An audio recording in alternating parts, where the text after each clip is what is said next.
Hello. तो चलिए, स्वागत है हमारे यूट्यूब और फेसबुक पेज पे। तो हमने लास्ट क्लास में जैव प्रक्रम पोषण के सीरीज 4-5 को कंप्लीट किया था, जिसमें हम लोग ने जीव के बारे में डिटेल में जाना थे। चलिए अब क्लास को शुरू करते हैं, लास्ट क्लास को आगे बढ़ाते हैं। आज के क्लास में हम लोग लार ग्रंथि के बारे में जानेंगे। लार ग्रंथि होता क्या है, आज के क्लास में हम लोग लार ग्रंथि के बारे में जानेंगे। चलिए, हमारे पाचन तंत्र का एक महत्वपूर्ण हिस्सा है। ये ग्रंथियां मुख गुहा में लार का स्रावन करती है, जो भोजन को पचाने और उसे निगलने में मदद करती है। लार ग्रंथि भोजन को पाचन और उसे निगलने में सहायता करती है। भाई, लार ग्रंथि मुख में होगा तबे ना भोजन गीला होगा, और भोजन अच्छे से गीला होगा तबे ना हम भोजन को ग्रहण कर पाएंगे और भोजन को निगल पाएंगे, है ना जी। चलिए आगे बढ़ते हैं। आगे है एक पॉइंट को अच्छे से देखिएगा। मनुष्य के मुख्य रूप से 3 जोड़े लार ग्रंथियां हो पाई जाती है। मनुष्य के मुख्य रूप से 3 जोड़े लार ग्रंथियां पाई जाती है। मुख्य रूप से 3 जोड़े लार ग्रंथियां पाई जाती है ना जी। इनका मुख्य कार्य लार बनाना होता है। मनुष्य के मुख में 3 जोड़ा लार ग्रंथि पाई जाती है, और उस लार ग्रंथि का मुख्य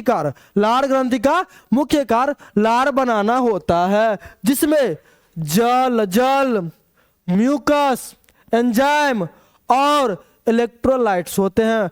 उस लार ग्रंथि में जल, म्यूकस, एंजाइम और इलेक्ट्रोलाइट्स होते हैं। अरे है ना जी। चलिए आगे बढ़ते हैं। आगे है लार ग्रंथि के प्रकार। लार ग्रंथि के 3 प्रकार होते हैं। कितने प्रकार होते हैं? 3 प्रकार होते हैं। पहला है पैरोटिड ग्रंथि, सबमंडिबुलर ग्रंथि। दूसरा है सबमंडिबुलर ग्रंथि। तीसरा है सबलिंगुअल ग्रंथि। चलिए अब तीनों के बारे में डिटेल में जानते हैं, है ना। पहला है पैरोटिड ग्रंथि। पैरोटिड ग्रंथि होता क्या है? ध्यान दीजिएगा, यह सबसे बाहरी लार ग्रंथि होती है। लार ग्रंथि का बाहरी भाग जो होता है वो कौन सा होता है जी? पैरोटिड ग्रंथि होता है। दूसरा है यह कान के ठीक नीचे, अंदर से बोल रहे, बाहर से नहीं, यह कान के ठीक नीचे और गले के पीछे स्थित है। मतलब कि ये वाला भाग से ठीक यहाँ पे, और गले के पीछे, मतलब यहाँ पे होगा, गले के पीछे, यहाँ से नीचे और इसके पीछे। मतलब ये जो ग्रंथि है यहाँ पे पाया जाएगा। कहाँ पे जी? यहाँ पे होगा। कहाँ पे? मुख गुहा में भी। यहाँ पे भाई, यहाँ पे मुख गुहा में ये ग्रंथि पाया जाएगा। कौन सा ग्रंथि? पैरोटिड ग्रंथि। नोट में है मम्प्स नामक वायरस इसी ग्रंथि में सूजन पैदा करती है। हमारे लार ग्रंथि में सूजन पैदा होता है, जो कि वो पैराटिड नामक ग्रंथि में ही होता है, और वो मम्प्स नामक वायरस के कारण होता है। किस वायरस से हमारे ग्रंथि में सूजन होता है जी? तो मम्प्स। कौन सा? मम्प्स। इस बात को ध्यान रखिएगा, मम्प्स नामक वायरस। चलिए आगे बढ़ते हैं।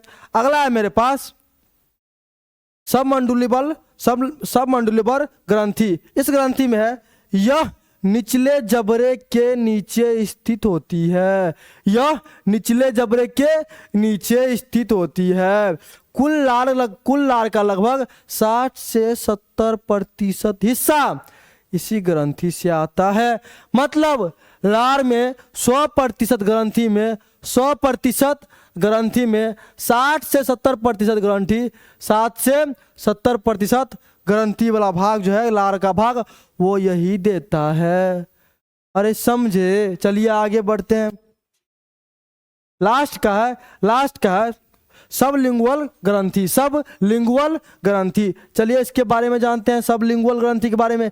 यह जीभ के नीचे स्थित होता है, मतलब जीभ के नीचे वाले परत पे नहीं, जीभ के नीचे स्थित होता है। कौन? तो सबलिंगुअल ग्रंथि, यह जीभ के नीचे स्थित होता है और यह सबसे छोटी लार ग्रंथि होती है। आपसे कोई पूछे सबसे छोटी लार ग्रंथि कौन सी होती है? सबसे छोटी लार ग्रंथि कौन सी होती है? सबसे छोटी लार ग्रंथि कौन सी होती है? तो इसका आंसर हो जाएगा बड़े सबलिंगुअल ग्रंथि। क्या हो जाएगा? सबलिंगुअल ग्रंथि, है ना। चलिए आगे बढ़ते हैं। आगे है लार में कितने तत्व पाए जाते हैं? लार में कौन कौन से तत्व पाए जाते हैं? चलिए उसके बारे में डिटेल में जानते हैं। लार में निम्नलिखित तत्व पाए जाते हैं, मतलब निम्नलिखित मतलब नीचे जो दिया गया वही तत्व पाए जाते हैं। पहला जल, लार में पहले जल पाया जाता है, जो कि लार का 90% भाग होता है, 99% भाग होता है। जल जो है लार का कितना प्रतिशत भाग होता है बोले? 99% भाग होता है। जल जो है जल लार का 99% भाग होता है, जो भोजन को गीला करने में के लिए होता है, भोजन को गीला करने के लिए होता है। आगे टाइलिन या एमाइलेज, यह एंजाइम कार्बोहाइड्रेट को शर्करा में तोड़ता है, कार्बोहाइड्रेट को शर्करा में तोड़ता है, मतलब स्टार्च को तोड़ता है जी। स्टार्च को कौन तोड़ता है? टाइलिन या एमाइलेज। चलिए आगे बढ़ते हैं। आगे है लाइसोजाइम। क्या जी? लाइसोजाइम, यह भोजन में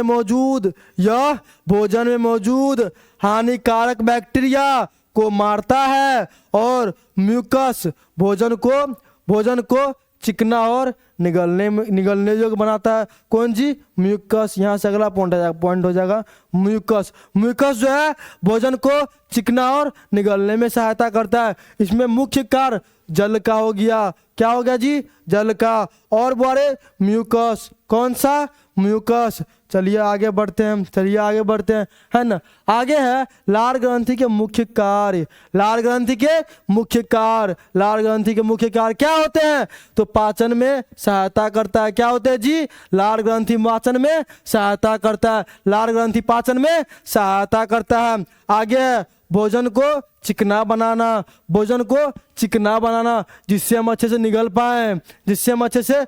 पाए। स्वाद का भी अनुभव कौन ही देता है? तो लार ग्रंथि। अगर लार ग्रंथि नहीं होगा तो हम भोजन में स्वाद का अनुभव नहीं ले सकते हैं। भोजन टेस्टी है या नहीं, भोजन खराब है या नहीं, भोजन खराब तो नहीं हो गया, भोजन सड़ तो नहीं गया, ये सब हम किससे पता कर सकते हैं? तो लार ग्रंथि से। किससे?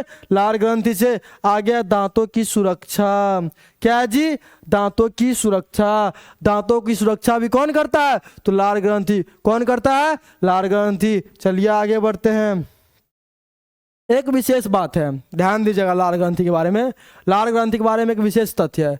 एक स्वस्थ वयस्क मनुष्य के शरीर में एक स्वस्थ वयस्क युवा मनुष्य के शरीर में प्रतिदिन लगभग 1 से 1.5 लीटर लार का उत्पादन होता है। एक स्वस्थ वयस्क के शरीर में प्रतिदिन लगभग 1 से 1.5 लीटर लार का निर्माण होता है।